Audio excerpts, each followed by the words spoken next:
Although the US and British Virgin Islands are on each other's doorsteps, just 18 miles as the lesser Antillean Bullfinch flies, differing regulatory regimes have long created friction in the boating industry that is so vital to the economies of both territories.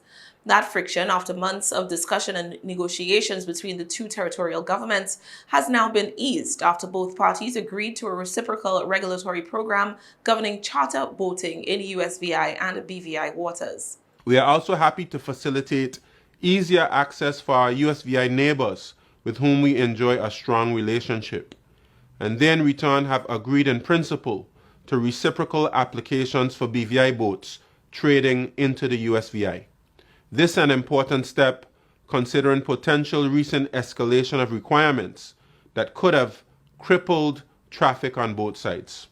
According to Government House in the USVI, BVI vessels would be permitted to enter USVI cruising waters, docks, and marinas upon proper compliance with Customs and Border Patrol check-in procedures, compliance with U.S. Coast Guard regulations, showing of a properly issued business license and vessel inspection documentation in the BVI, and payment of requisite entry fees or permitting in the USVI.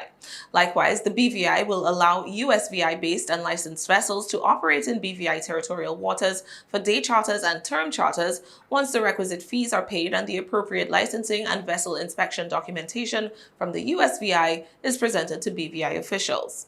The neighboring territories will continue to develop other technical provisions. USVI Governor Albert Bryan Jr. said of the agreement, quote, "This has been a long-developing arrangement based on mutual desires to enhance friendship between the two territories."